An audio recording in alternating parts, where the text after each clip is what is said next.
العالمين والصلاة والسلام على أشرف الأنبياء والمرسلين سيدنا ونبينا ومولانا أبي القاسم محمد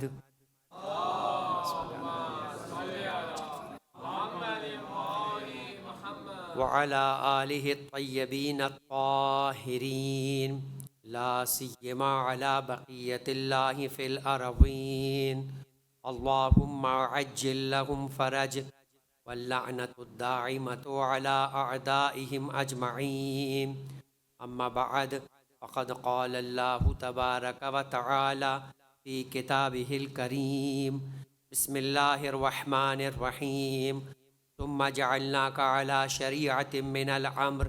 فاتبعها ولا تتبع أهواء الذين لا يعلمون. درود پڑھے محمد والے.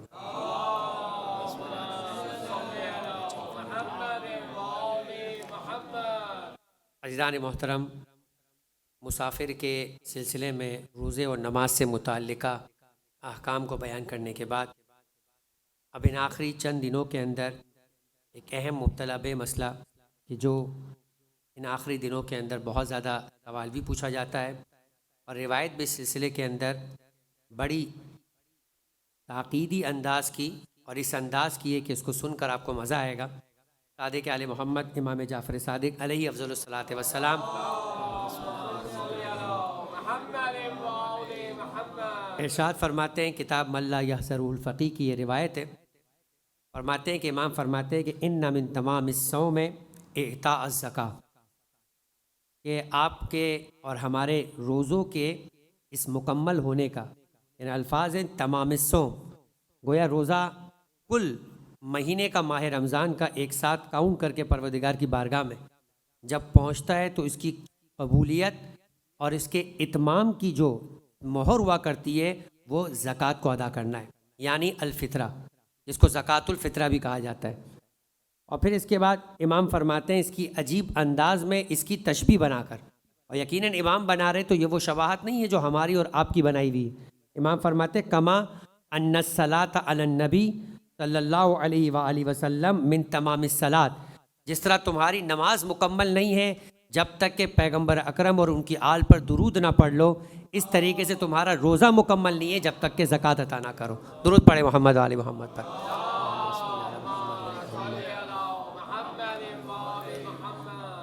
اور پھر اس کے بعد امام اختتام پہ فرماتے کہ لأنہ من صام ولم یؤد الزکاۃ فلا صوم له اذا ترکها متعمدا، کہ اگر کوئی شخص روزہ رکھے اور جان بوجھ کے اس زکوٰۃ فطرہ کو انجام نہ دے تو اس کا روزہ خدا کی بارگاہ میں قبول نہیں ہوگا. تو اس اعتبار سے کہ قبولیت روزے کی بات ہو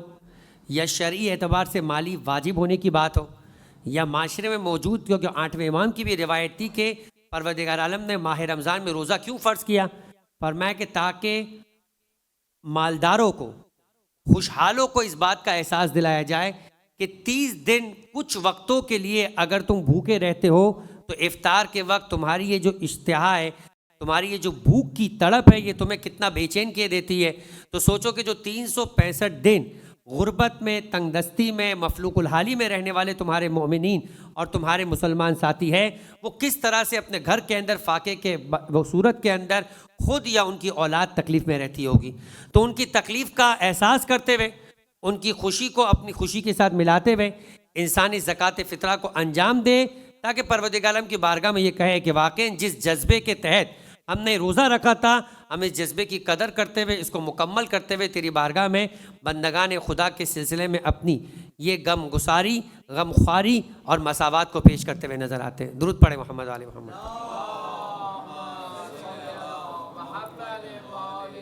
اب اس سلسلے میں عزیزان محترم، شرعی اعتبار سے سب سے پہلا سوال یہ کہ زکوٰۃ فطرہ ہے کیا؟ اس کا نام زکوٰۃ ہے، یہ واجب مالی حق ہے کہ جو ہر اس شخص کو ادا کرنا ہے، کہ جو ایک ایسا انسان ہو کہ جو اپنے مالی حیثیت کے اندر اس قدر متمول ہو، اس قدر اپنے اعتبار سے حیثیت رکھتا ہو کہ اپنے اور اپنے اہل و عیال کا خرچہ جو ایک جائز خرچہ ہے وہ اپنے پاس رکھتا ہو. لہٰذا عنوان یہ کہ وہ فقیر نہ ہو، ضرورت مند نہ ہو. اب ایک آدمی کی جو کماتا ہے، محنت کرتا ہے لیکن اس کے باوجود اس کے اخراجات اپنی فیملی کے اعتبار سے اتنے زیادہ ہے کہ مہینے کے اختتام کے اوپر تکلیف میں آ ہی جاتا ہے. کبھی بچوں کی فیس کے سلسلے میں، کبھی رینٹ کے سلسلے میں، کبھی یوٹیلیٹی بل کے سلسلے میں، کبھی اپنے یا اپنے بچوں کے لیے کنوینس کے سلسلے میں، کبھی دوائی اور بیماری اور راشن کے اعتبار سے. تو بس آپ نے اس سے حساب و کتاب نہیں مانگنا شروع ہو جانا. اگر آپ کو نظر آتا ہے کہ وہ اپنی روزمرہ زندگی میں تکلیف میں رہتا ہے اور کسی نہ کسی اعتبار سے قرض لے کر اپنی مشکل کو حل کرتا ہے، تو وہ اس تعریف کے اعتبار سے مستحق ہے کہ اسے زکوٰۃ دیا جائے اور خود اس پر زکوٰۃ واجب نہیں ہے. نمبر 2 بالغ ہو. نمبر 3 کہ وہ زندہ ہونے کے ساتھ ساتھ ہوش میں ہو، جس کو کہتے ہیں کہ بے ہوش نہ ہو. خدا نہ خواستہ ایسی بیماری میں یا ایسے ایکسیڈنٹ میں نہ ہو کہ وہ خود ہوش میں ہی نہیں ہے. تو لہٰذا جو ہوش میں نہیں ہے چاہے بعد میں ہوش میں آ جائے گا، فطرے کی ادائیگی کے وقت جو کہ شب عید سے لے کے ظہر کے وقت تک ہے، اگر وہ ہوش میں نہیں ہے تو اس پر فطرہ واجب نہیں ہے. پھر اس کے بعد غلام نہ ہو، جو آج کل اتنا زیادہ مبتلا بے مسئلہ ہے نہیں. لہٰذا ایسی ساری صورتوں میں کہ جب ایک انسان بالغ ہو، عاقل ہو، بے ہوش نہ ہو، فقیر نہ ہو اور غلام نہ ہو، 5 شرائط کے ساتھ اس پر واجب ہے کہ اپنا اور اپنے اہل و عیال کا اور ان تمام لوگوں کا کہ جو اس کے میعول کہلائے. اب یہاں پر ہے کہ ضروری نہیں ہے کہ وہ شخص کہ جس کا اس وقت کا یعنی شب عید سے لے کے عید کے دن ظہر کے وقت تک اس درمیان میں کوئی شخص آپ کے پاس آئے، چاہے مالدار ہو، چاہے وہ آپ کے گھر میں مستقل رہنے والا نہیں ہے، لیکن آ کر عید کی شب میں آپ کے پاس آ کے ٹھہر گیا ہے. کوئی دور سے آیا ہے مسافر، دوسرے کسی ملک سے آیا ہے، دوسرے کسی شہر سے آیا ہے اور آپ نے اپنے پاس اس کو ٹھہرایا ہے. چاہے وہ کام کرنے کے لیے آپ کے گھر میں تھا، آپ نے کہا کہ عید کے ان دنوں میں مجھے ضرورت ہے اور آپ کی ریکویسٹ کے اوپر وہ آ کے رک گیا آپ کے پاس. خدمت گزار ہے، گھر میں کام کرنے والا ہے، لیکن اب عید کی شب اور اس کے بعد وہ آپ کے یہاں پر آپ کے خرچے پر کھانا اور پینا کرے گا. لہٰذا ان تمام لوگوں کا فطرہ دینا ہے، حتیٰ کہ کوئی فرق نہیں ہے چھوٹا ہو یا بڑا، امیر ہو یا غریب، حتیٰ یہ کہ مسلمان ہو یا کافر. کہ اگر کوئی کرسچن، کوئی اور مذہب کا ماننے والا بھی آپ کے گھر میں آ گیا، اب یہ مسئلہ کہاں کام آئے گا؟ خاص طور پہ ان کنٹریز میں کہ جہاں پہ کام کرنے والے بعض اوقات مسلم نہیں ہوتے. آپ نے اپنے گھر میں کسی کو روک لیا، اب وہ چاہے کسی مسئلہ کو، چاہے کسی اور فرقے سے یا کسی مذہب سے تعلق رکھتا ہو، آپ کے یہاں پر وہ اس وقت آپ اس کے کھانے پینے کو دیکھ رہے تو آپ پر اس کا فطرہ واجب ہوگا. اچھا، اسی طریقے سے یہ ساری مثالیں بنتی ہیں. بیٹی ہے آپ کی، وہ گئی ہوئی ہے، شادی ہو چکی ہے، مگر شوہر مثال کے طور پر اس کو عید کی رات کے اندر آپ کے گھر پہ بھیج دیتا ہے کہ جاؤ جا کر اپنے والدین کے ساتھ عید کراؤ، اور وہ آپ کے گھر پر آ کے آخری ماہ رمضان کا افطار کرتی ہے، آپ ہی کے یہاں پہ ٹھہرتی ہے، افطار فقط کرنے نہیں آتی. لہٰذا لوگ عید کی شب میں افطار دینے سے بہت گھبرا رہے ہوتے ہیں کہ جتنے زیادہ لوگوں کو بلائیں گے اتنا زیادہ مشکل میں پھنس جائیں گے. ایسا کوئی مشکل نہیں ہے عزیزان محترم. حتیٰ یہ کہ افطار کے لیے اپنے گھر بھی نہیں بلاتے، بلکہ مسجد میں بھی افطاری نہیں دیں گے، کیونکہ جتنے لوگوں کو افطاری دیں گے سب نے مغرب کا وقت کا کھانا ہماری رقم سے کھایا ہے، تو ان سب کا فطرہ واجب نہ ہو جائے. جو گھر پر 10 15 20 لوگوں کو بلانے سے گھبرائے، وہ مسجد کے 400-500 لوگوں کا فطرہ دے کر تو نہیں اپنے آپ کو پریشان کرے گا. لیکن نہیں عزیزان محترم، یہ سارے افراد آپ کے میعول، آپ کے عیالت میں ان کا نفقہ آپ نہیں دے رہے کھانے پینے کے اعتبار سے، لہٰذا افطاری دینے سے کوئی پریشانی نہیں ہے. آپ افطاری کا ثواب بالکل حاصل کریں، اس سے فطرے کا کوئی تعلق نہیں ہے. حتیٰ کہ مستحب بھی نہیں ہے کہ آپ کہیں کہ شاید اس اعتبار سے ہم کہیں بھی پھنسے، کسی مرضے کا مسئلہ آ جائے اور بعد میں جا کے گرفتار ہو جائے، کسی بھی اعتبار سے وہ جو میعول نہیں ہے ان کا فطرہ انسان پر لازم نہیں ہوتا. ہاں، بیٹی اگر آپ کے گھر پر آئی ہے رکنے کے لیے تو ایسی صورت میں آپ پر اس کا فطرہ ہوگا. اب شوہر پہ فطرہ نہیں، شوہر ادا بھی کرنا چاہے تو اس کی ذمہ داری نہیں. اسی طریقے سے وہ افراد کے جو آپ کے گھر میں تھے مگر کسی وجہ سے آپ کے گھر سے باہر چلے گئے، کسی کام سے نکل گئے، یا پہلے ہی باہر پڑھ رہے ہیں، یا پورا مثال کے طور پہ 2 مہینے 3 مہینے کے لیے آپ کے گھر سے باہر آپ نے کسی بیٹی کو امتحان کے سلسلے میں، بیٹے کو امتحان کے سلسلے میں کسی دوسرے شہر اور ملک بھیجا ہوا ہے. اب سوال یہ ہوتا ہے کہ اب تو وہ ہمارے یہاں پر کھا پی نہیں رہے، مسئلہ یہ کہ اس کا خرچہ کون اٹھا رہا ہے؟ خرچہ آپ ہی دے رہے ہیں، آج بھی وہ آپ کے ہی عیال شمار ہوتا ہے، تو پھر ایسی صورت میں آپ ہی نے اس کا فطرہ دینا ہے. لیکن اگر وہ انڈیپینڈنٹ ہو چکے، اپنا خرچہ، چاہے اسٹوڈنٹ ہے وہ خود جو سنبھال رہا ہے، تو ایسی صورت کے اندر صرف اسکول کی فیس یا کالج یا یونیورسٹی کی فیس دینے سے وہ جو ہے وہ آپ کے اس کھانے پینے کے اعتبار سے نفقہ آپ اس کا نہیں سنبھال رہے تو اس کا فطرہ آپ پر واجب نہیں ہوگا، وہ اپنا فطرہ خود ادا کرے گا۔ درود پڑھے محمد علی محمد پر۔ اب اس کے بعد اگلا سوال کہ فطرہ کتنی مقدار میں دیا جائے؟ فطرہ جو ہے، جو اصل ورڈ ہے وہ ایک سا ہے، لیکن ظاہر سی بات ہے مختلف زبانوں کے اعتبار سے، مختلف زمانوں کے اعتبار سے یہ جو ویٹ کا نصاب ہے یہ الگ الگ لفظ رکھتا ہے۔ ہمارے اعتبار سے جو اس زمانے میں ایک سا کا ایکویولنٹ ویٹ بنے گا وہ 3000 کلو گرام ہے، یعنی 3 کلو گرام ہے، جو 3000 جو ہے وہ گرام بنے گا، یعنی 3 کلو۔ کوئی بھی ایسی چیز کہ جو 3 کلو کی ہوتی ہے اس کو ایک سا عربی زبان میں کہا جاتا ہے۔ تو ایک سا فطرہ ہے ایک فرد کا، کل پورے گھر کا نہیں، ایک شخص کا اپنی جانب سے جو فطرہ نکلتا ہے وہ ایک سا یعنی 3 کلو ہے۔ اب یہ 3 کلو کیا چیز دی جائے گی؟ 3 کلو وہ چیز ہے کہ جو آپ کے شہر میں کھائی جانے والی چیزیں ہیں، جو آپ کے گھر، آپ کے شہر میں مین سورس آف آپ کا جو فوڈ کا بنتا ہے وہ آپ کو 3 کلو کی مقدار میں دینا ہے۔ اب یہ نہیں دیکھا جائے گا ہمارے یہاں پر کیا کھایا جاتا ہے، ممکن ہے آپ کے گھر کے اندر آپ نے کوئی اس طرح کا کیٹو لیا ہے کہ آپ روٹی کھاتے ہی نہیں ہیں، تو آپ کہیں گے اب تو گندم نہیں دی جا سکتی، یا آپ نے تو روٹی کے ساتھ ساتھ چاول کا بھی بائیکاٹ کیا ہوا ہے، تو آپ کہیں نہ روٹی ہے نہ چاول۔ نہیں، آپ اپنے گھر میں جیسا چاہے نظام رکھیں، لیکن شہر میں کیا چیز کھائی جاتی ہے جس کو آپ کہا جاتا ہے کہ یہ اغلب وہ جنس ہے کہ جو شہر میں کھائی جاتی ہے، وہ روٹی بھی ہے، چاول بھی ہے۔ مثلا کسی جگہ کے اوپر فرض کریں کہ کوئی اور دالیں ہیں جو وہاں پر مین سورس آف فوڈ کہلاتا ہے، تو ان تمام چیزوں کو جو آپ کے شہر میں کھائی جاتی ہے اس کی 3 کلو کی مقدار ایک فرد کا فطرہ بنے گا۔ گھر میں 5 لوگ ہیں تو 3 × 5 15 کلو کی مقدار کے اندر آپ کو یہ دینا ہوگا۔ اگلا سوال، کیا وہی چیز دینا ضروری ہے؟ میں نے ماہ شعبان کی بھی خاص طور پہ شبائے جمعہ کی جو گفتگو ہماری آخر میں ہوئی تھی، بیان کہتے ہیں کہ ایک ہے فدیہ اور ایک ہے فطرہ، دونوں کے دونوں فیصے ہیں اور دونوں مالی واجب بنتا ہے، لیکن فدیے میں یہ لازم ہے کہ آپ 750 گرام کھانے پینے کی چیز دے اور یہی چیز دینی ہے۔ حتیٰ یہ کہ اگر آپ رقم بھی نکال رہے ہیں تو اسے ذمہ دار بنانا ہے کہ اس سے وہی چیز خریدے کہ جو چیز آپ پر شریعت نے واجب کی ہے کہ آپ آٹا دے، چاول دے، اس طرح کی چیزیں دے۔ لیکن فطرے میں تھوڑی سی تبدیلی ہے کہ آپ وہ چیز دے دیں تو بہت ہی اچھی بات ہے، آپ کا فطر اور آپ کا واجب ادا ہو جائے گا، لیکن یہاں پہ اگر آپ رقم دیں تو رقم دیتے وقت آپ کو اجازت ہے کہ اس کو آپ کسی طرح سے باؤنڈ نہ کریں، اس کی مرضی ہے کہ وہ اس رقم سے جا کر چاہے تو آٹے کے بدلے آپ نے رقم دی ہے تو وہ آٹا ہی خریدے،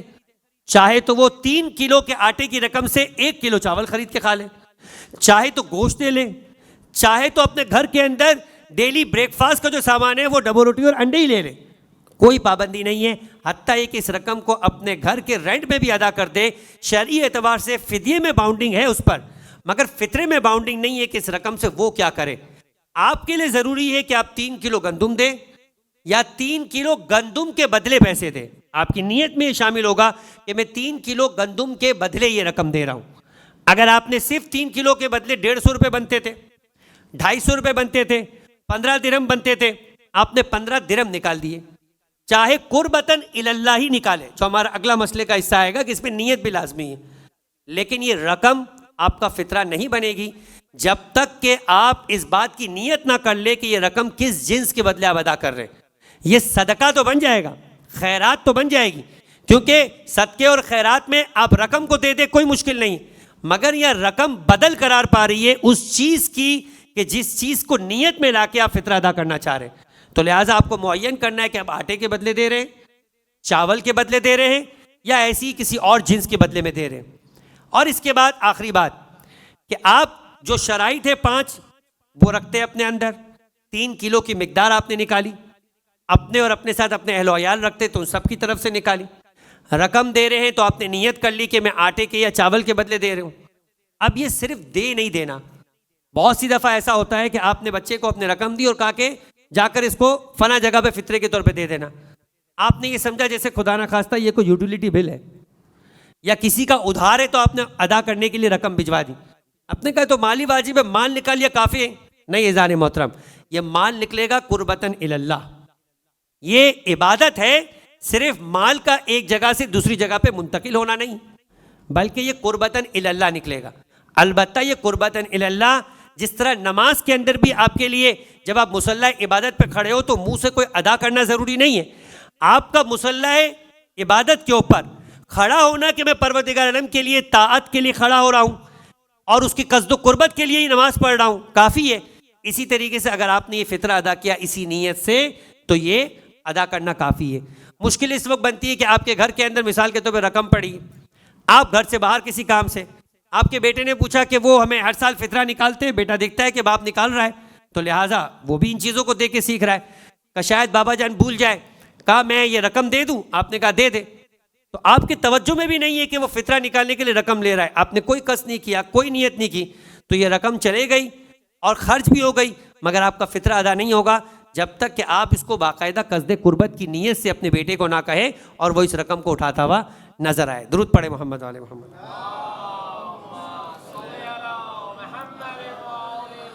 اب ایک گفتگو کی حد تک اسے آج کی حد تک روکتے ہیں، کل انشاءاللہ پھر اس مسئلے کو مزید بیان کریں گے۔ اس سلسلے میں دیگر جو معاشرتی مسائل بھی ہیں فطرے کی ادائیگی کے سلسلے میں، خاص طور پہ جب کمبائن فیملی ہوتی ہے یا خرچہ کوئی اور دے رہا ہوتا ہے، خرچ کرنے والے خود بھی کما رہے ہوتے ہیں، کہ یہ فطرے کی ادائیگی کا وقت کیا ہے۔ موجودہ زمانے میں بالخصوص آغا سستانی اور آخوئی دونوں اجازت دیتے ہیں، اگرچہ کہ اس کا حقیقی وقت شب عید سے بنتا ہے، اور جو عید کی نماز پڑھنے والا ہے وہ اپنی عید کی نماز سے پہلے ادا کرے گا، اور جو عید کی نماز نہیں پڑھ رہا، چونکہ واجب نہیں ہے فی زمانہ، مستحب ہے، تو آپ پھر ظہر یعنی عید کا دن جو ظہر کا وقت ہے، زوال کا وقت، آپ جس وقت یا میں جس وقت نماز پڑھ رہا وہ نہیں، جو اس کا زوال کا وقت ہے حقیقی،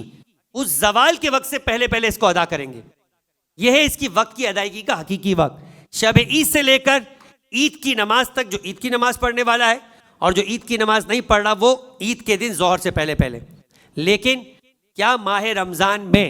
اس کی ادائیگی کی جا سکتی ہے؟ تو دونوں مراجعین فرماتے ہیں کہ بالکل آپ ماہ رمضان میں بھی اس کو ادا کر سکتے ہیں، البتہ بہتر یہ ہے کہ آپ جسے دینا چاہتے ہیں اس کو قرض کی نیت سے دیں اور عید کی شب میں نیت کریں کہ میں نے اس کو فطرے کی نیت سے اسے ادا کر دیا۔ لیکن اگر کسی کو اس مسئلے کے سمجھنے میں کوئی دشواری آ رہی ہے، پریشانی آ رہی ہے کہ کیسے صورتحال بنتا ہے، تو وہ علماء سے رابطہ بھی کر سکتے ہیں۔ لیکن اگر وہ خود زکوٰۃ فطرے کی نیت سے بھی اس کو پہلی رمضان سے لے کے 29 رمضان کے دن تک دینا چاہتے ہیں تو یہ فطرے کی نیت سے فطرہ بن جائے گا، اس کی واجب ذمہ داری ادا ہو جائے گی۔ پروردگار عالم کی بارگاہ میں دعا کرتے ہیں کہ بار الہ ہمیں احکامات دین پر عمل کرنے کی